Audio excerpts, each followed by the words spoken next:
All right, folks, welcome to the inaugural Cosmic Cheeto podcast author chat situation. What an This is the first one?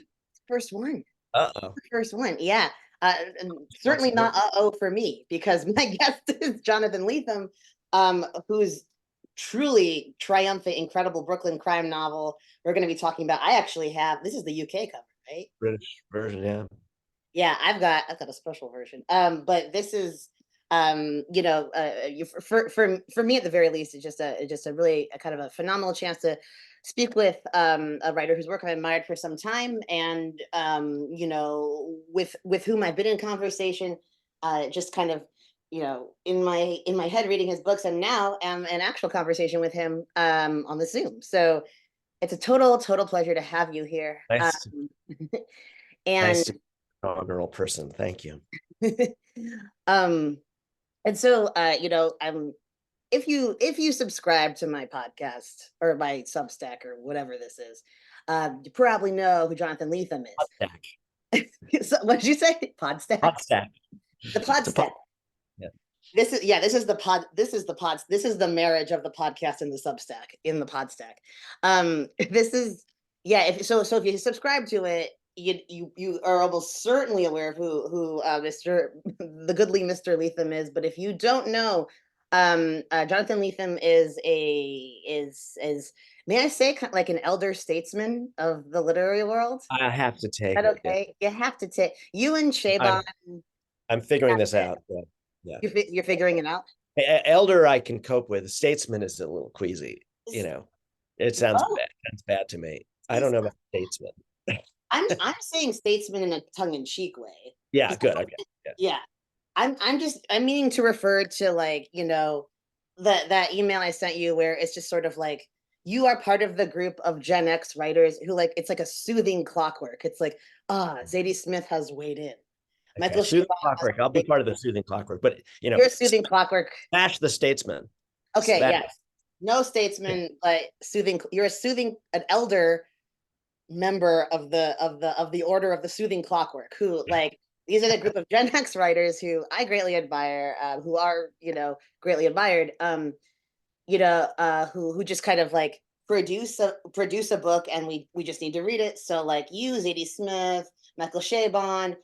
Again, I said in the email to you about this, but I include Franzen in here, and we don't have to do a Franzen discourse right now, because that would derail me. I would be like, oh, I would like be doing my Always Sunny thing, like, well, here's why this is this. But what I mean is, writers who are well established, and whose words are beloved, across the literary community. And I'm just gonna call you JoJo. I'm gonna call you Yeah. JoJo. Call me Is JoJo. that weird? Yeah. Okay, yeah, because for those of you watching, I've begun calling Jonathan Lethem JoJo, because he was just like, "Don't call me John." And I'm like, "That's totally fair." When I was Rebecca, I was like, "Don't call me Becky," and it was Yeah. totally fair. I So only have that one rule. I'm not John. it's I might be Johnny Boy. I might be JoJo. you might be Johnny Boy. You might be Johnny There, Boy. there are a couple of people who call me Johnny Boy. They're both in the film industry, so Okay. I think it's a film thing. It's like the more familiar you can make someone, the better. Hey, Johnny Boy.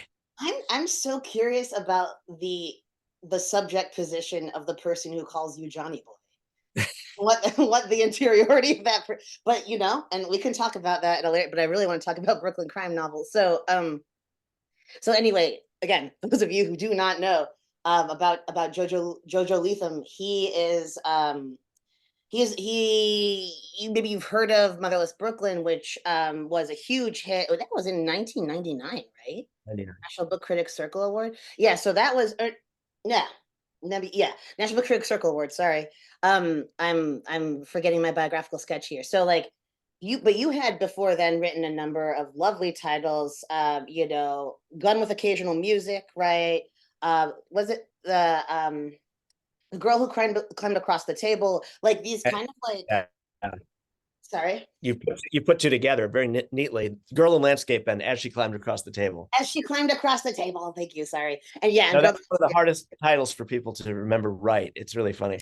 I get crawled across and I portmanteaued them JoJo. Yeah, that was better than the usual Thank you. conflict. But yeah, Motherless Brooklyn was my fifth novel, although at the time there was a kind of a funny experience where a lot of people thought it was my first because I'd been kind of Yeah. in a dark horse. I'd also been not in New York City and hadn't been writing about New York City. I was living in the Bay Area when the first four novels came out, and so I sort of made this jump to New York and then wrote about Brooklyn, and especially in that solipsistic universe of New York City, it was like I had a new first novel.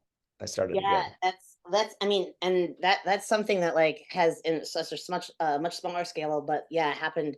An experience I'm familiar with, where it's like it feels like your second novel is your first novel in some senses. But I want to mention these earlier titles not just because they're wonderful, but because you really establish yourself. I think along with some of the other soothing clockwork members as like a genre hybridist really early on, and I don't really like the terminology like elevating genre. Come on, it's everything's elevated, right? But like the with Motherless Brooklyn, with Gun, these books where you were taking a genre form, right? Like crime noir, the hard-boiled detective novel, the speculative novel, the sci-fi novel, and kind of like I don't know, like merging it with like the long form psychological realism of literary fiction, and there's this like hybrid form that like I mean I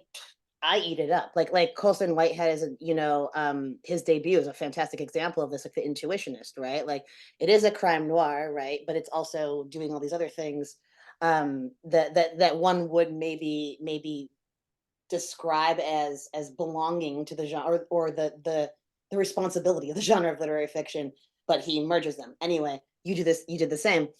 Okay, I'm gonna get back to the biography. So Motherless Brooklyn, and then kind of from there, it's Letham's world, and we're all the and we're just players in it, right? Because you were on the rise, and it's just some incredible titles. And I think when I was like really first got to know your work was Fortress of Solitude, which was, I know, a kind of a big situation. Became a Broadway play, by the way, everybody. And since then, right? It's just been sort of soothing clockwork. So, um, JoJo's here. He's got a great book. That biography was a bit rambly and weird, but you know him now. And welcome to the Cosmic Cheeto. Very good Thanks. to have you. Yeah, I made it harder by interrupting so much, but it's good to talk. I have too many books to remember, even for me, and that's part of being the elder. Is The elder. It's part of everyone the elder touches has an elder moment at some point because there's too many books, too many stories. It's exhausting, but we can just well, focus on the new one. we could totally focus on the new one. And the one thing I do want to mention before I get into the new one, um, that I brought this earlier. I brought this up earlier before we were recording, but the book selling, right? Like when you talk about having too many stories, and book selling and being a bookseller is such a part of who you are, right? And I think, I mean, it's thematized directly in Brooklyn Crime Novel, but it's also like in the way you write. You write like a bookseller, you write like an antiquarian, you write like someone who emerges from a mildewed basement with a copy of a book no one's ever heard of, and you're like, this is a first edition of this, like, this man, this British man who died of gangrene in 1798. It's like, and I think that kind of like I think that detail oriented antiquarianism, and the fact that like you are a compiler of stories, you are a collector of stories, you pervade them in your own fiction, right? But you also very lovingly curate the stories of others, and I think that's another important thing to know about you. I like the description a lot. I mean, I do feel like one of the things that um I realized I wanted to do was uh expose at every point I could the continuity between my reading appetite and my I don't know, collector's instincts and my just even fanishness, just like be write about people who were obsessed with, or maybe even more than obsessed, they were desperate to understand themselves with a constellation of cultural cues. You know, I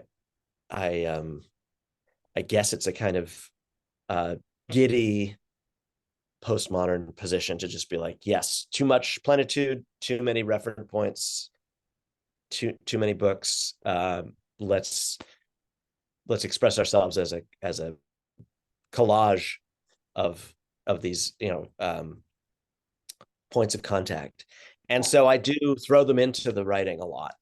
I mean, it's always been, you try to understand other people by yourself as a lens. And I've always thought, well, that's what writers do, right? Everyone's reading is everywhere in their writing. But sometimes it's more sublimated or disguised. And I guess I try to leave the undigested chunks strewn around to trip over like Lego pieces.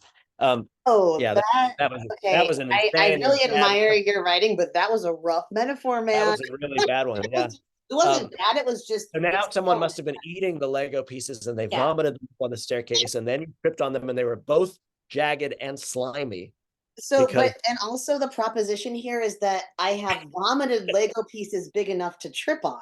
Like that's anyone who's ever stepped on a Lego piece, it doesn't have to be big to trip on it, because when it penetrates the yep. soul of it, but you go flying. See, yeah, and this is what I'm talking about, the detail oriented. You're like, well, actually, and you would know, as a father, right? You've had kids, they've had Legos. I Okay. sound like a tired parent of a toddler in this description, but I mean, these are two teenagers now. I don't know. They're going to be like, when's the last time I vomited up Lego chunks?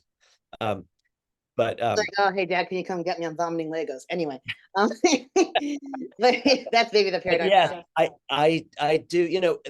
I think the idea of the modern creative subject as a DJ or a curator has become, I'm speaking of things that are getting a little wheezy, it's become very commonplace. Yeah. But I have to admit, that I do like it as a I don't know, as a what amplification of the role of the artist. It fills in a space between the recipient and the perpetrator of a cultural expression, right? You're also rearranging them or handing them to other people, or or putting them into mixtapes or whatever. And so that, as a bookseller, whether it's as a bookseller, DJ, collage artist, I'm not really by anyone's lights some kind of innovator or a radical experimental writer, but I like them.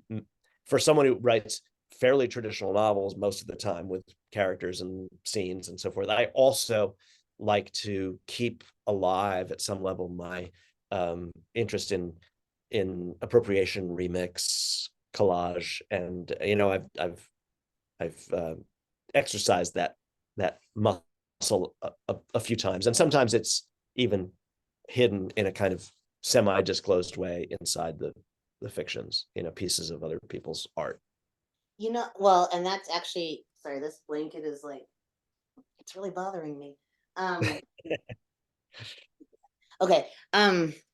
The it's so it's funny, and I love how you kind of describe the like the artist as this maximalist DJ, right? You're a sort of girl talk almost, right? Of uh like all like I said, like this, like the pop culture arcana, right? You're bringing all this stuff together, and whether it's you doing a pastiche, whether it's simply you, right? Although we could argue that we're all a pastiche of what we've read and da da da.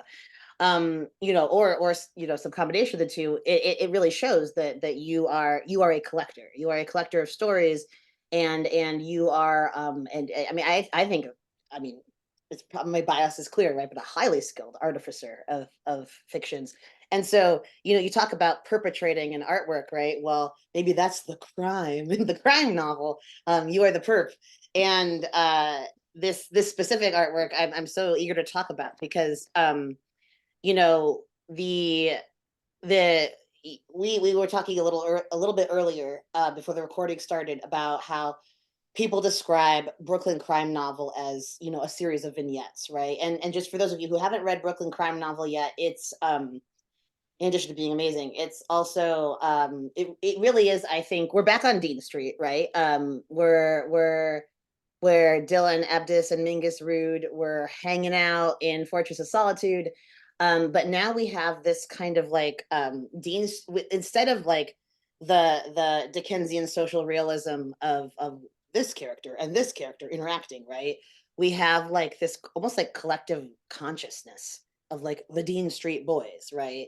And I made the comparison, I think, to like there's like it's like it's giving virgin suicides because there's this sense of the Dean Street boys, right? They, you know, they think and act as a collective, although the vignette form, right, allows them to kind of splinter off and get in their individual, you know, social alliances and confrontations and dances, which I look forward to talking about the dance. I think that's very important to talk about.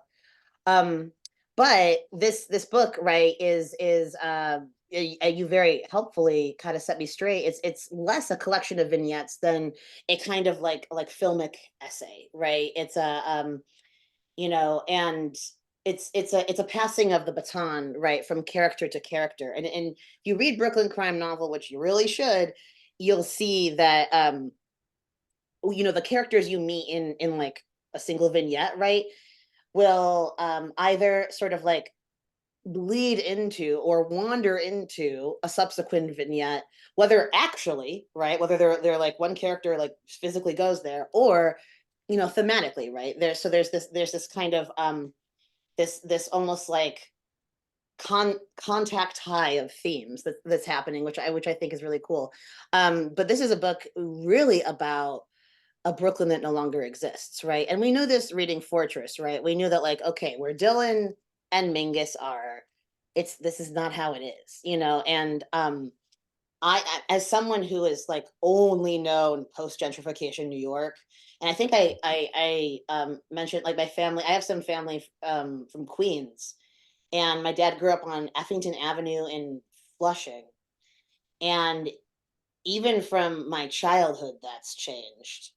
But Brooklyn, I've only ever seen brownstones and brunch, and like it costs $600 to breathe, you know. And so there's this like, there's a New York, and I think your nameless narrator, right, talks about how like at one point they say like, oh, you know, I'm old, right, like there's this great passage about how they're remembering that, you know, um Dumbo, like no one would call Dumbo. What are you doing, you know? There's this kind of like it's not a yassification of New York, because that would be better than this. It's a steamrolling, right? And so, you know, as I was reading this book, I mean, I think I want to start by talking about gentrification and your experience of it, because as I was reading this, I was like, wow, my God, the like I've seen gentrification in Chicago. I've seen the profound disrespect that capitalism has for a place and for the people in it, right? And yeah, gentrification obviously is racialized, right? That's the main gambit, but there are so many other elements of it as well, right? Where you have it's a dehistoricization, right? It's like you have this stoop that Louise sat on in 1975 and like yawned and like played stickball, right? And now it's a goddamn, you know, whatever yoga studio or Jamba Juice or something. And so I'm curious to kind of hear you talk about how like well, your personal experience, right, like as a New Yorker, having this really bohemian childhood in the Borum Heights of the 70s, and then what's this been like for you? Furthermore, how is the sort of the filmic and essayistic style of this book, how did that help you kind of address this phenomenon? Yeah. Well, so I mean, there's so very much to say about all of those things. And the book tries to surround this with kind of a refraction of different images and different ideas. Part of it is a real inquiry. Some of it was conducted in like the manner of an inquiry with microfiche and old newspapers into the circumstances of the gentrification of this particular neighborhood. And it's really worth saying also that like Brooklyn is not one thing. And the Brooklyn that is brunches and brownstones and where it costs $600 to breathe is, all you have to do is I dare anyone who thinks that's the whole story to like take a walk from that Brooklyn to the airport, to JFK. You'll find the old one or different Brooklyns. It's not even a matter of, the past is distributed as unequally as the present is distributed, and the future.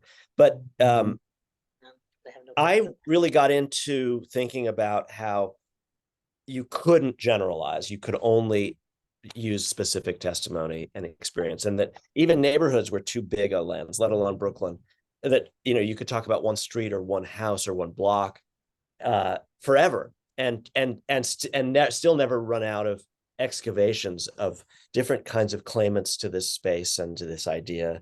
And the book became, for me, as much about what it is to try to remember a place, the problem, of trying to remember or describe, as it is a kind of a firm indictment of one single gesture that we can point to and say, that's when it happened, or that's gentrification, or these are the people to whom it belongs. And, because by the time I wrote Fortress of Solitude, it was already true that my image of the transformation in that place was falling out of date rapidly, and that many of the people who'd been effectively functioned as displacers in 1968 or 1972 were now themselves the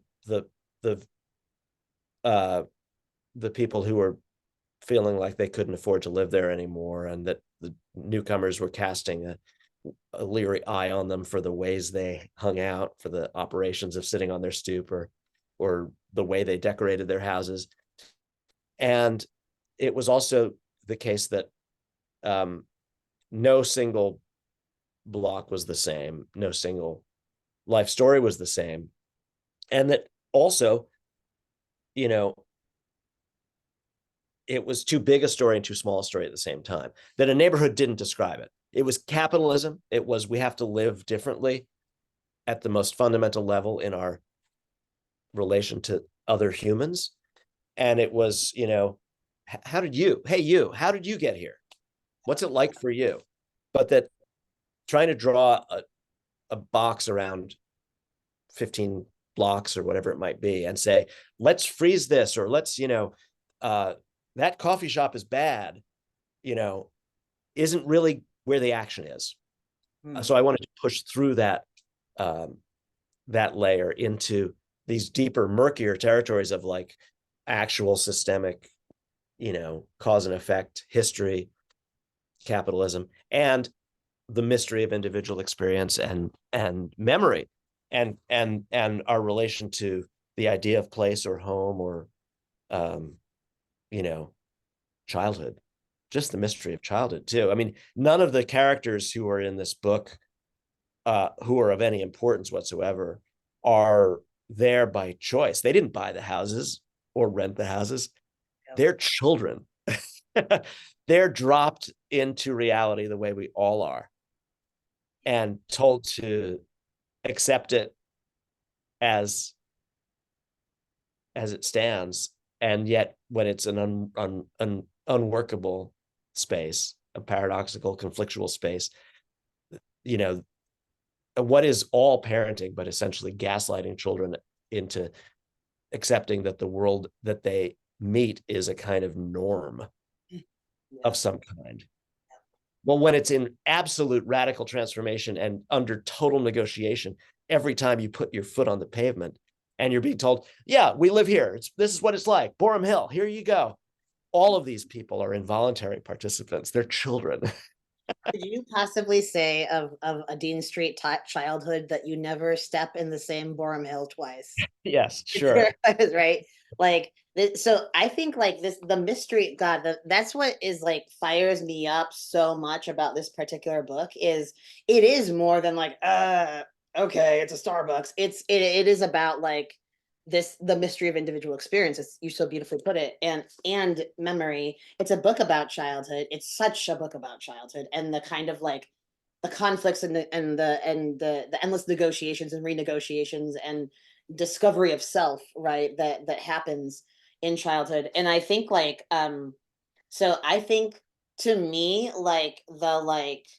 the statement of the book, the most like clear statement of the book's themes, and correct me if I'm wrong, the kind of like soul nugget of the book, not the vomit Lego, but the soul nugget is pages 146 through 149, locked out memories, which might Uh-huh. be one of my favorite things I've ever read by you. Do you have a copy there? Yeah, sure. Yeah, that Would I you mean, read that part? Because I when forgot to ask you to do it at the beginning, and I just I can read it, but I can't promise I won't cry. oh, I've never read this part aloud. Let me try. Um, I don't want to put you on lock, the spot, you but know, let's do it. Let's try it. Locked Out Memories, Part One. Wherever and whenever these occur. Say a guy walks down a block he's walked down for 50 years, and all he feels are what he calls locked out memories. Locked out memories are the thing where you stand at the door or the gate or the stoop of a building that once was yours. I don't mean you owned it, for heaven's sake, not even that you necessarily lived there, only that you were once permitted entry and are no more. For reasons we can get into if you insist upon it, but for now, just take my word for it. And you can no longer enter, can only glance at the windows. And the memory is inside, and you are locked out. The memory is too. It is stuck in the air outside the window, or stuck in your skull and crying for release. Locked in memory, maybe you should call it. Somebody else bought the building. This is an easy one. Your friend lived there and doesn't anymore. Hasn't in this present century. The new people with their kids look happy coming out of their house to their car, but you are staring at them a little too long. Or a more baseline condition. The building was not exactly yours, but your parents. They sold it. So maybe somebody, possibly including yourself or a member of your family, died or cried or fucked or discovered what cocaine was in the rooms and now cannot go into the rooms anymore. This happens all over the place. Now it has happened to you. Not to be excessively hard-boiled about the thing. In other instances, it was a bodega and now it is a pediatrician's office, or was a bookstore and now is a dry cleaner's or a realtor's office. Big fucking deal. You can walk down a given street and think, that was X's house and I was inside. This was Y's house and I was inside. And this was Z's house and I was inside. And now I walk by. Get over it, etc. Get over yourself. Then there are some enigmas, some locked out memories, which perhaps reach into the body of the man walking past the building in a slightly different way. The daycare center on Atlantic and Nevins is one of those. A blank edifice, he knows, to all who pass, in its dullness, invisible, but not to him. The man was one of the scattering of white children placed there as a boy. In fact, he was there the day the place opened.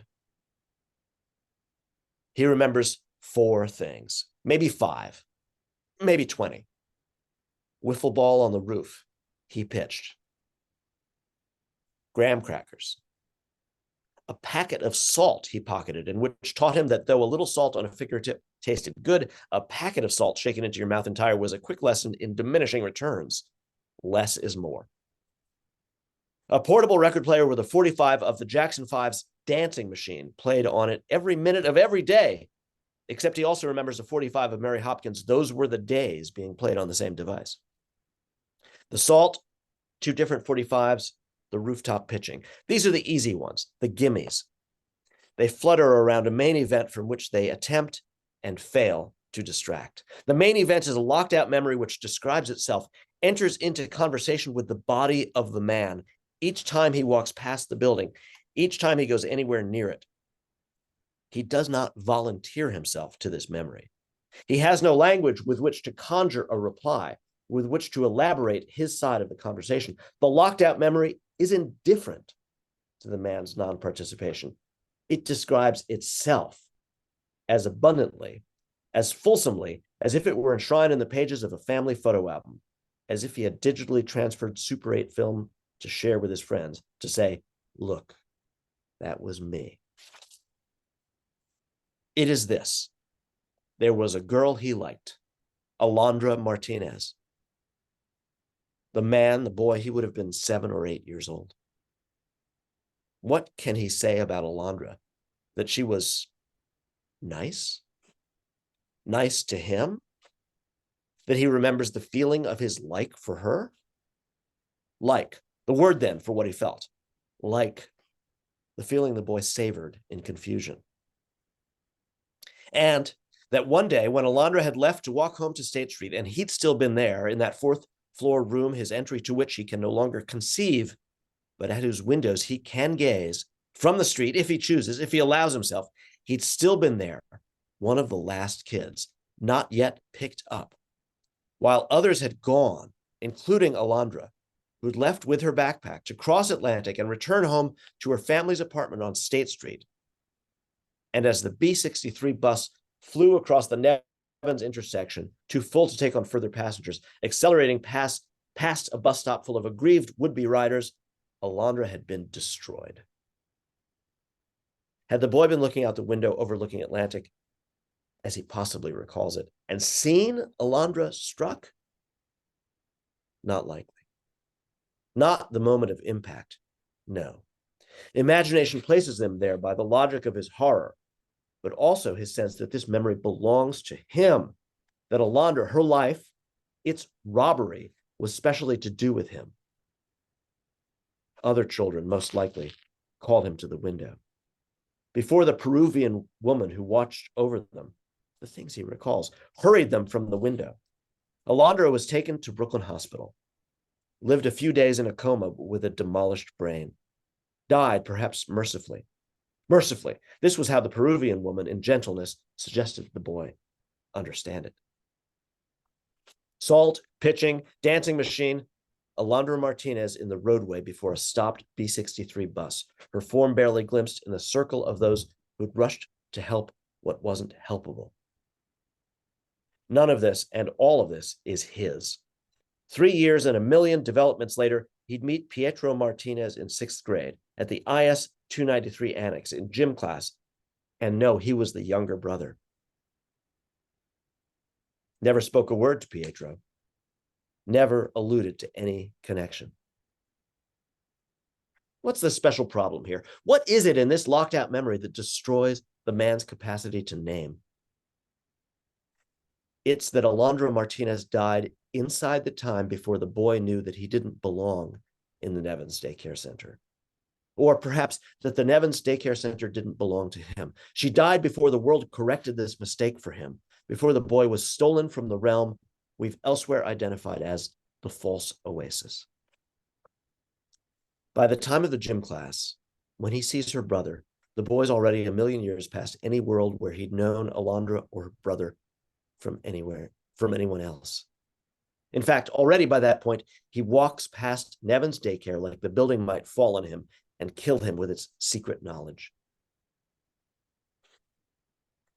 After 2 or 3 decades of it not falling, not killing him, he begins to be able not to hurry past. He no longer glances up at the 4th floor window through which he gazed upon Alondra's ruined body. He no longer gazes at the crosswalk where she lay. You get good enough at disclaiming, and one day you realize it doesn't take any effort at all. In fact, it's done for you. It's a wonder they let a man walk down the same street for 50 years without explaining this to him in advance.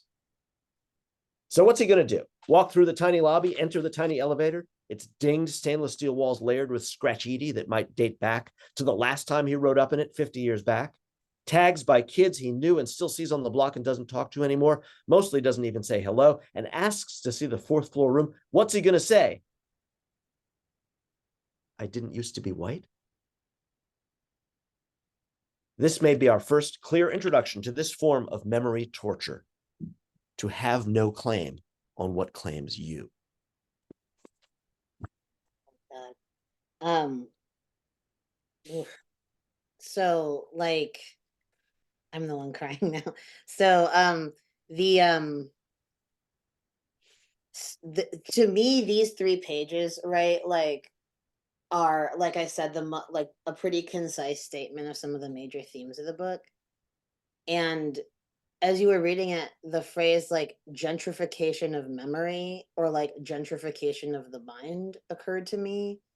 Because the character, he's like I didn't like, oh, man, he talks about like not have like not you I didn't used to be white, right? He hadn't been white before. And I'm just like it's so it's so interesting to me and heartrending, right? The way this guy, because of how he's assimilated, right? And because of this sort of forced assimilation of the landscape of his childhood, and the way that Alondra's death is now like frozen in locked in this like memory amber, right? That's Yeah. that he can't touch because of his own assimilation, because the the neighborhood's assimilation. It's it's devastating, right? And at the same time, right, it's also something that, I mean, I obviously didn't grow up in Brooklyn, much less the Brooklyn of the 70s, but it's something I can certainly relate to. Any landscape, right? We can go on and on and on about how the objects have changed, right? Oh, there's a store here that wasn't here, there's a house here that wasn't here, these trees have been cut down. But we talk so little about the interior landscape, right, of the people who lived in those places. And so, you know I would love to kind of hear from you about those interior landscapes, like of that character, the book in general, your own, and also the because I just think, because like race and gentrification, right, are such huge themes in your work, but you approach them so differently, I think, than I've seen them approach before, right? Which is not to say, like, one way is wrong, one way is right, but I think I find your way very intriguing, where you're kind of talking about these categories as fluid, maybe not in the literal sense, right? It's not as if like he like became physically phenotypically white, or you know what I mean, but like in kind of the cultural sense, and kind of the pieties that he has to perform. So I'm curious to hear more about that. Well, yeah, it's enormous, and I'll just make a few remarks. I mean, the book pecks at this infinite conundrum, right? From every angle, it tries to surround it. I mean, I think I can sort of give some categorical names to some of the things that I'm interested in. The specific time and place in the history of American racial discourse, where white radical to liberal families were enmeshed in a kind of a, what now I think you have to call like a bogus triumphalist phase. Mhm. I mean, it was beautiful and meaningful that people of my parents' generation had a sense of participation. Often it was very real. I knew freedom riders growing up as some of my parents' friends, right? Or simply to have been at the mall at the march and to have ardently believed and passionately supported that project, which was transformative. The mystery and heartache is how transformative a moment can be, and be so utterly incomplete at the same time. But we children, and I don't only mean the white children, it was a transmission of a mythos, an idealistic, a wish, a dream, an overclaim. Mhm. We grew up in a special zone of that's been taken care of now. We're the first beneficiaries. It's all good. We got it. Now we're together. Kumbaya, reefer, jazz. I mean, it's so easy to mock, but it's so fragilely, um, it's so fragile and poignant too that, you know, children take the world that they're given. And, you know, post-racialism has a very, very dark place in our current understanding of how the white supremacy perpetrates itself and extends itself. But when a 5-year-old black kid and a 5-year-old white kid are playing together on a street and somebody comes and congratulates them, some grown-up leans in and is like, you guys are this, everything I fought for, you're marvelous.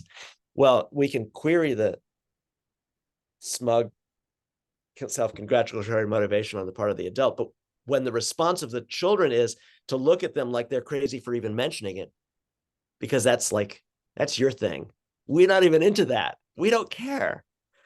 There's also something sublime that was taken away in that instant, and I wanted to touch that sublime place too.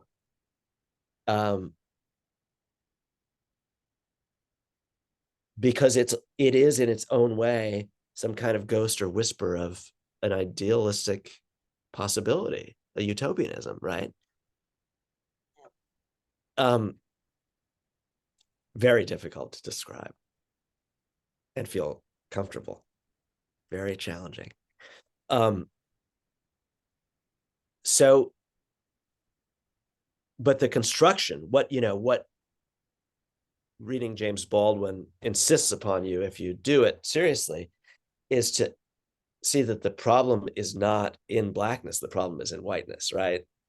So the construction of the whiteness as it overtakes these children in crisis on the street, and it's as much a negotiation as the name of a street or the name of a neighborhood and the or the rules of a game. All these things were being conducted in real time, and I wanted to catch the flavor of the construction of whiteness in the lives of the children as they moved out of this in a way beautiful miasma of their parents' idealistic fog. and also, it's never the same twice. It has to be done as portraits, so even though these characters flash by, they have to accumulate, they have to be many of them, because no, it's never done the same way twice. Yeah, that's I want to talk about the dance and the negotiation of the dance and the mugging money as actually a kind of reparations almost. But before we even get into that, the it's never the same way twice idea. My comps for this book, right, are like wild, but they're some of my favorite things. There's like Hey Arnold, which is a TV show I grew up on, and which um, you know, obvious like Sesame Street, right? But and I think in for an older audience and in a more literary sense, uses the city as pedagogical tool, right? And uses kind of the facts of the city, right? Because Arnold and Gerald and all of them and Helga, they're in New York. It's New York. Like it's clearly like a Brooklyn kind of approximate. And they're like there's not like this kind of like tired like urban supremacy thing going on of like, oh, we're important because they're just kids. Like so crime, you know what I mean? Like Brooklyn crime novel, they are just kids. And they are learning about the world as kids do, just simply in the city environment. And right. And so what I love so much about the way that show was written, you know. And it's really funny because a lot of like my writer friends my age are like, oh my God, Hey Arnold. Oh, it's a masterpiece. Like that's how I bonded with some people in my MFA. They're like, Hey Arnold.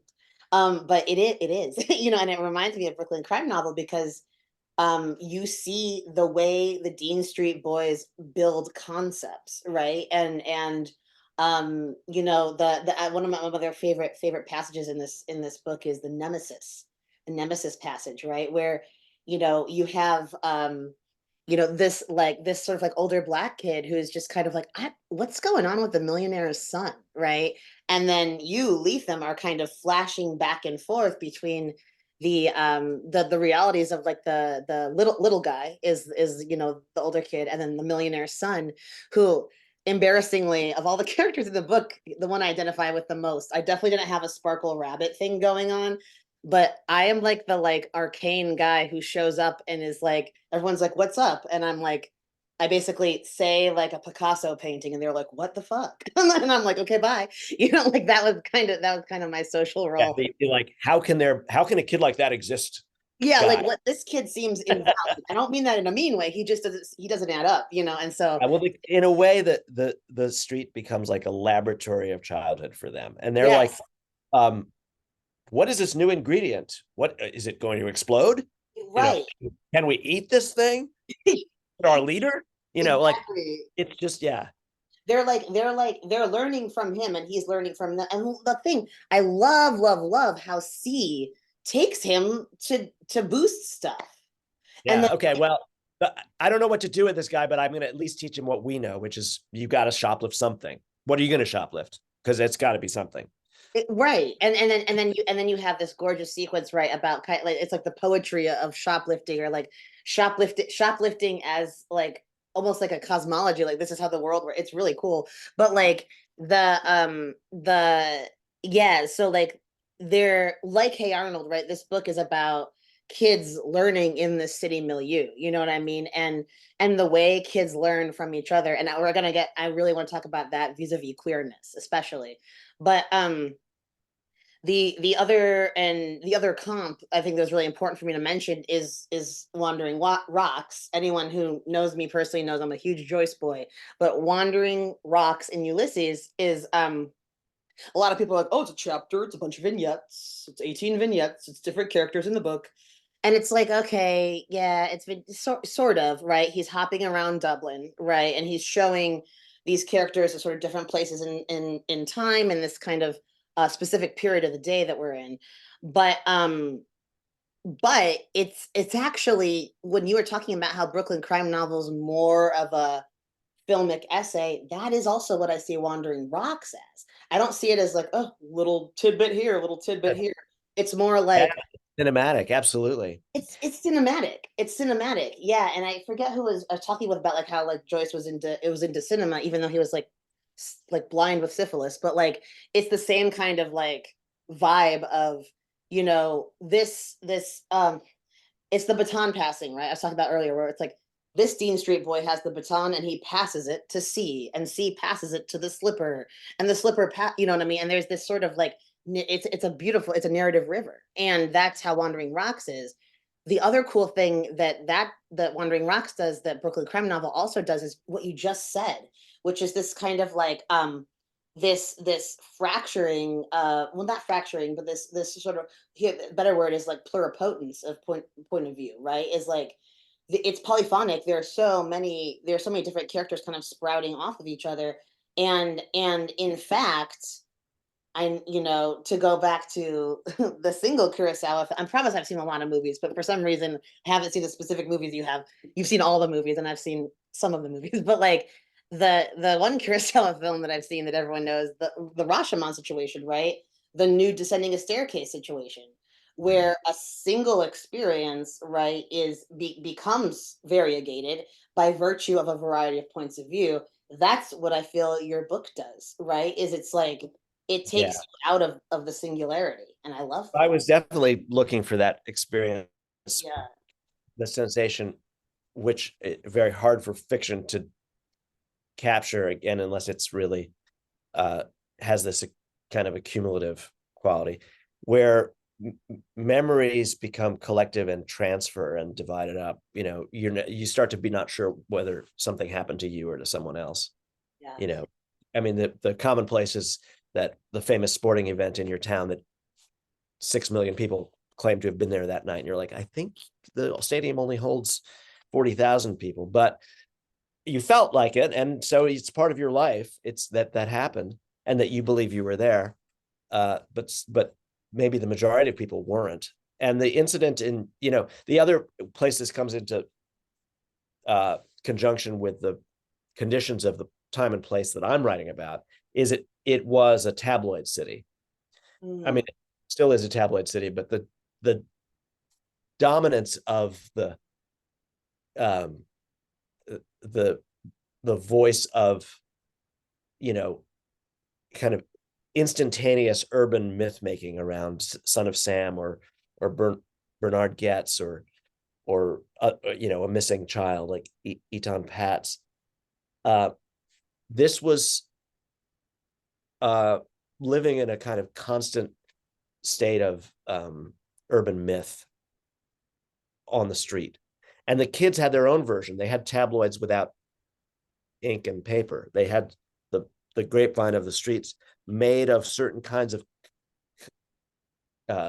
criminal or comedic or terrifying occurrences amongst themselves in the neighborhood, a kind of instantaneous urban myth where you stopped knowing what had really happened or who had really been there to witness it. You suddenly claim that you saw it too, or it happened to a guy you knew.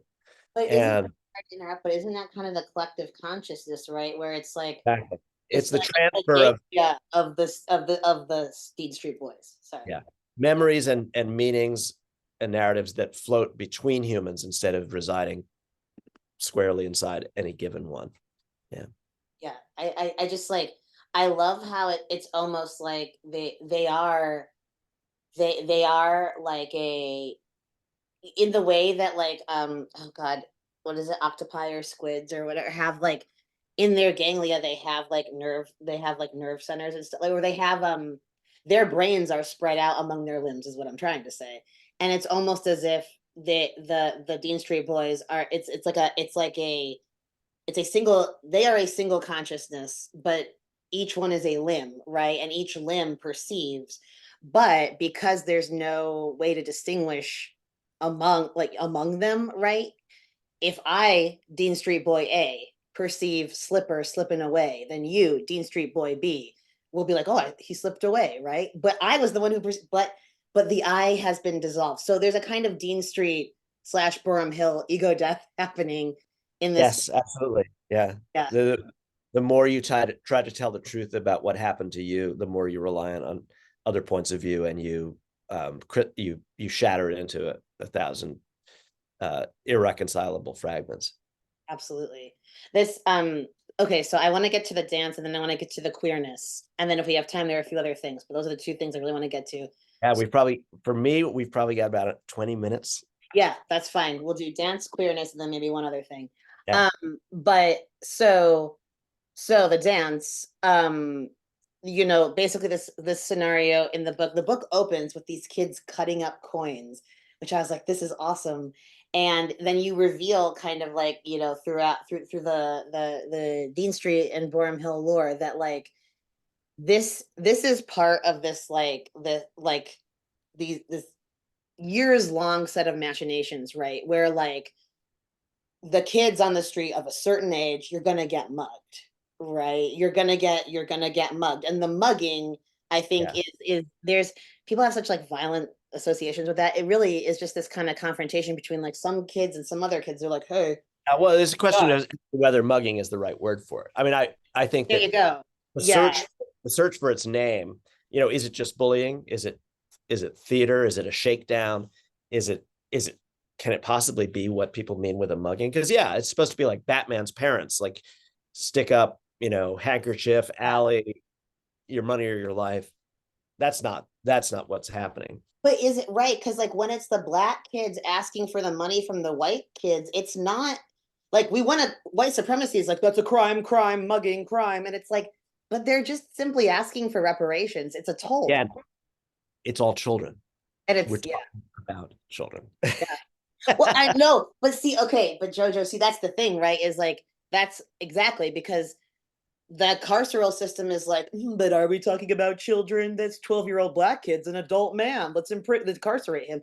And so that's why I think the dance is so important, because the dance gets at how something that like becomes criminalized, right? And becomes this whole like carceral nightmare in like, you know, like bigger form, starts off as this negotiation, this theater, this performance, this interaction among these young kids of a certain age. And so I'm just really curious about just kind of your word on the dance. Well, yeah. I mean, you probably can hear my hesitation to try to paraphrase it outside of the book, because the book That's fine. works for hundreds of pages to set up the parameters by which it can be named and described. But the thing that I think the book can't talk about directly, but I can, is how it's a active revision, of course, of something in Fortress of Solitude, which is it was given the name yoking in that book, which was it wasn't originated by me. It was, I thought, originated locally. It felt like our local name for it. And when I researched it, I actually found that there was a really interesting and particular uh, derivation that calling a mugging a yoking went back to like Ireland Hmm. in the 19th century, and it had transmitted through these very oblique ways into New York City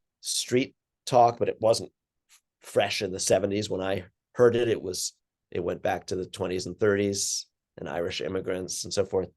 Anyway, the particular resonances, and that was an attempt to say we need to find a special name for this thing because it's not a mugging. It's like it's got other powers. It's a site of mystery, Yes. the site of racial negotiation. It's a site of absurd um, uh, theater. Yeah. It's a site of semi-conscious guilty reparations, Mhm. not successful ones. but but it actually was that too. So I was trying, and I'd say, I did an okay job. I got maybe like 70% of where I wanted to get with unpacking that thing. It was one of the whole of Fortress of Solitude. It's a lot of things. It's a book I'm very proud of. It's in some ways a very Dickensian, emotional, little boy memoir novel, autobiographical novel, but it also was like a machine designed to process and name things that had no names. So that was the provisional name. For 20 years, it held the name yoking. And so the name of the dance was an attempt to take it all the way where I hadn't been able to get, didn't have the tools yet as a writer, but also the language of the culture around me. I've been blessed in writing Brooklyn crime novel with the post, I really see the civil rights era as being this kind of frozen object Mhm. that I grew up inside the frozenness, and Mhm. then it cracks open in more recent years and resumes in a sense. In a weird way, I think the election of Obama cracks it back open, because it gives the lie to the post-racial, kumbaya fantasy, and the language re-expands and the conflict reignites so that you can articulate things that were very, very difficult to find description for in the frozenness. So this is a post-frozen reiteration of the Fortress of Solitude, and the dance is the unfrozen name for yoking. I just like thinking too, right, about the freedom riders who, they go, they march on Washington, they do, this, if, I think, great civil rights work. But then there's this kind of like, okay, here's your mugging money, you're gonna get mugged, don't put it in your shoe, and there's like this you talk about kind of like the parents, annoyance around it and how it's a utilitarian thing, right? And I'm like, well, this is, I mean, this does feel like you are, this is reparations money, right? To like this is an extension, I think of that, of whatever, activism. They just don't recognize it as such because, you know, they're not familiar with the lingua franca of Dean Street in the way that the kids are. And it's bargaining. Yeah, It's like it costs something right. to make the choice we made. Yeah. Well, Uh, yeah, because it's like white people, you made everything cost something. So, there's that kind of, yeah. So I super, super duper want to talk about queerness in this book deeply. Because it's phenomenal. It's so nerdy, Jojo. It's the nerdy nerdiest experience ever. Yeah. nerdiest queerness of my, I loved it. So like it opens right, or well, the queerness opens with this just like very sweet kind of goofy fumbling romance, kind of like a black kid and a white kid who they love comic books, right? And then I love how um when the white kid moves out to Long Island, I love how the black kid's dad gives him money to take the LIR and go. I was just like, this is amazing. But there is kind of throughout, right? There's queerness is happening in this book, but in this way that I call nerds figuring it out, right? I don't want to give too much away about the board games of Empire Crew, Yeah. but they really personify nerds figuring it out. And I think it was cool for me to read this, right? And also to see like the Wheeze basically describing J. Edgar Hoover doing like making McCarthyism happen because he too was a nerd figuring it out and he doesn't want to get caught.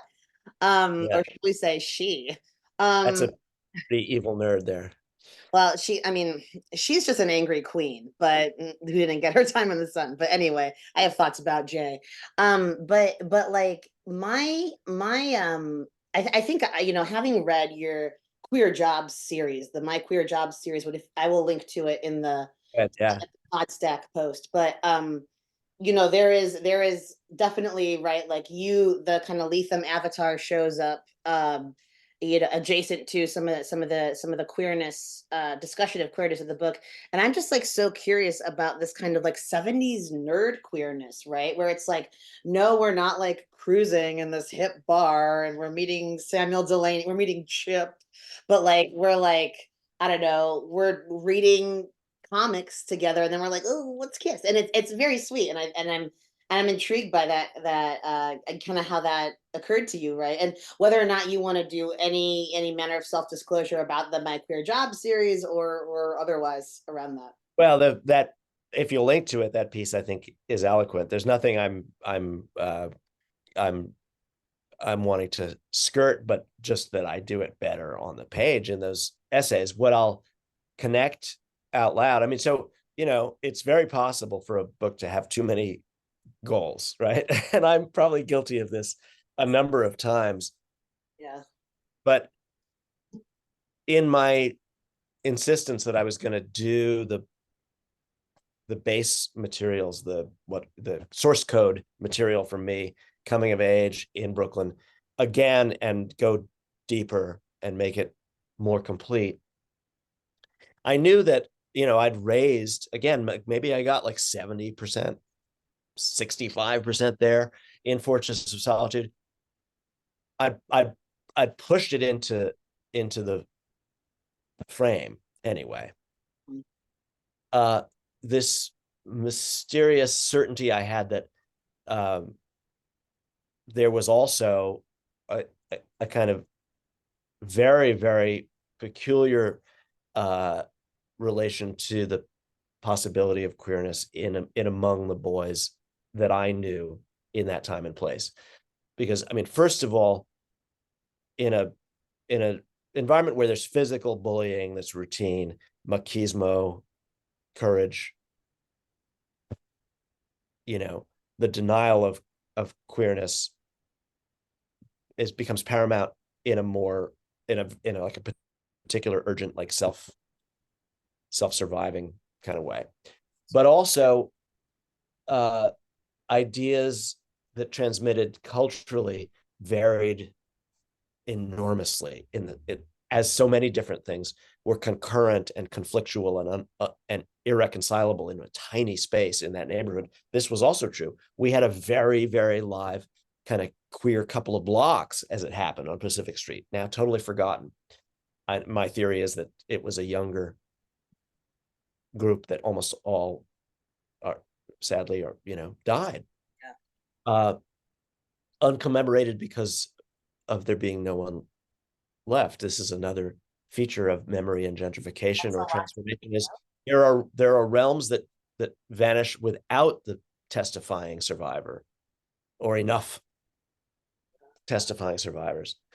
But anyway, I feel that everywhere I look in life, at Republicans with wide stances in bathroom stalls, constantly being over strenuously punitive about images of queer possibility in the culture or for children, again and again turning out to be closet cases.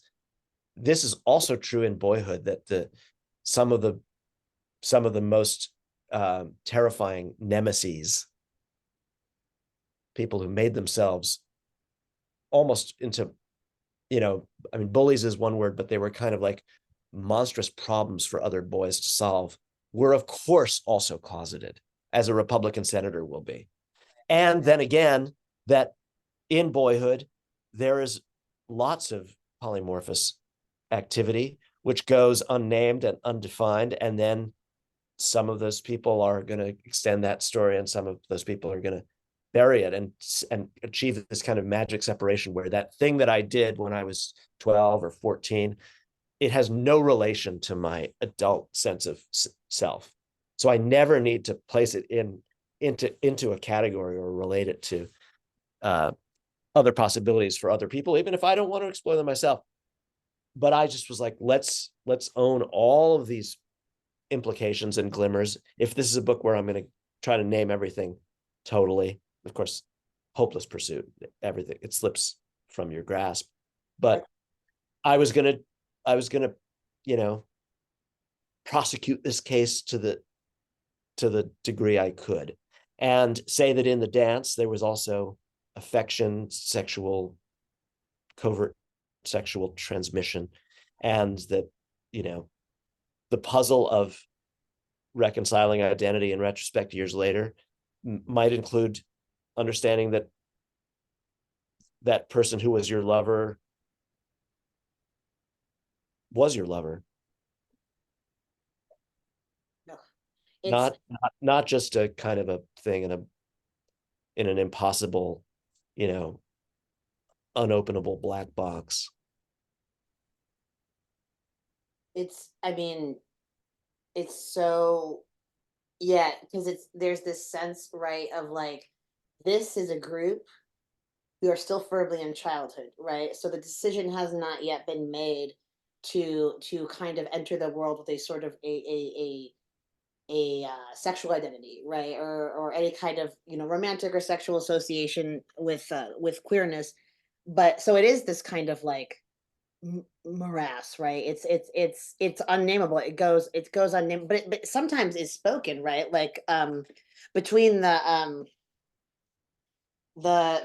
who's the kid who idolizes the other kid, the two black kids, um I can't remember now, but there's the younger kid who idolizes the older kid, and the older kid is kind of having this, like, he's like muttering to himself about like, oh, I'm gonna go, right, like He's got a special lexicon in a way that he's developed for himself, based on some around, yeah, fantasies that only make sense to him, but he's going to try to make a system out of them, yeah, and uh and disastrously, yeah, nightmarishly in one result.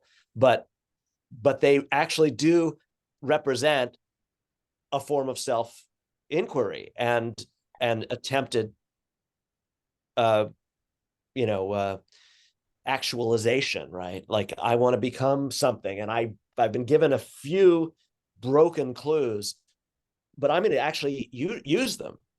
It's Yeah, tormenting to consider that his attempt at actualization becomes this kind of nightmare.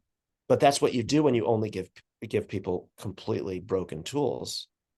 exactly, right? Like his desire to have this, like basically have this sexual encounter with, with another guy, right? Another guy his age, a white guy, right? And is it obviously it's benighted for the obvious and unfortunate reasons, like structural reasons, but it's also like I love, like, yeah, because he has this private lexicon where, I mean, he's really preoccupied with the distinction between a blowjob and cocksucking, which is like, okay, you're a kid, there's stuff going on for you, but like but it's clear, right, that in this discourse around this distinction between these two words, that he is trying to assert himself, right, as not just like I'm a gay man, right? Because like when I say like I'm a gay man, then I'm actually reduced in some ways.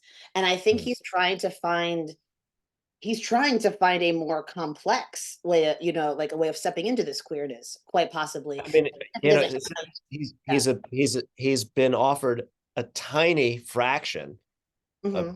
miserable fraction of an idea that there are practices, not identities.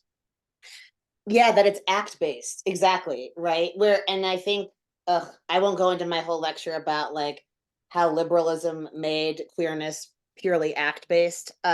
It's too I can't do it right now, but yeah, like there, I mean, there, I think is there, the identity isn't as full as it could be, and I think that's because it's so often like indexed to the act and the act alone, right? So this kid has a really impoverished view, I think, of what queerness is for him and what it could be, which is Oh, of why it's hard. course. I mean, every single one of us would have, and did. Uh, you know, and with incongruities that were never examined. Yeah, There could be Paul Lind on the Hollywood Squares, and there could be that guy on your block, and then there could be what someone in your neighborhood did, or someone your age did. No conjugation. you know I totally. mean, you just can't imagine the degree of deprivation in this lexicon. Oh yeah. And even right, in a situation where this is kind of the ultimate, it's not like it's like wildly ironic, but like, I mean, there's that whole idea that, oh, like as the generations progress, the like childhoods get increasingly like open and like progressive themselves. No, you had I think, a much more progressive childhood than I did, and In some respects, I mean, that again, this goes to the mysteries. you know true. so let me tell you, this is just will stand in for the kind of thing Yeah, you're so my mother was a hippie radical, basically, and a big pothead, and you know very polymorphous in her understanding of human sexuality and so forth, and an idealist, and a classic age of Aquarius, like, we're going in this direction, right? She died in 1978, and so, as you do with a parent, you think, so what would I say to her if I saw her? How would I talk to her about, like, who I became or what the world is? And if I was like having that conversation, I often go to the, like, giving her the update, because the world mattered to her. She was trying to change it. absolutely. And it's a kind of a joke, but I think, so mom, here's the good news. Pot is legal, Yeah. and, you know, gay marriage exists, and like half the entertainment world is like out queer people. She'd be like, great, we got the job done. Everything's fine now. That's Yeah. fantastic. And I'd be like, there's some other stuff I've got to talk to you about. Yeah. I know those things make it sound like you won, but your world has been taken away. The kind of, and this is at levels that are very, infinitely, you know, uh, uh, despairing, and also difficult to put your mind around, the way that freedom has shrunk since the world I mean, it's very, and this, but again, you can't put one simple name on these things. Sure. Um, I mean, the degree of obedience and conformity at other psychic levels, collective levels, and then of course I mean, we have to say it, the absolute violent resurgence of outward, utter, unembarrassed fascism, you know, yeah. I mean, no one would even dream of what we've lost. And I think there were, like when and I'll move on to, we'll wrap up after this. I have one last question and then we'll wrap up. But Yeah. I think when we see, like you talk about, right, for instance, the was it Pacific Avenue, the kind of queer Pacific Street. enclave, sorry, Pacific Street. Street, Yeah.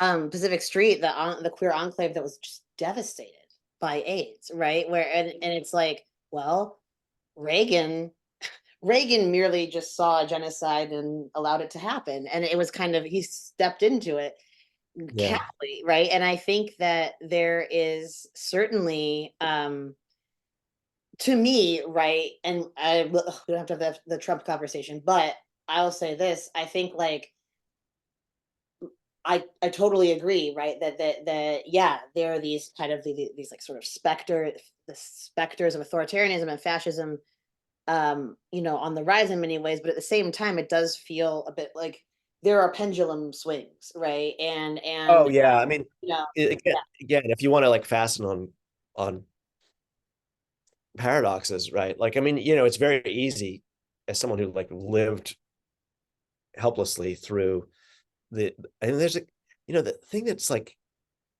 so horrible is the intimacy of fascism. The way you're with that dictator every waking second.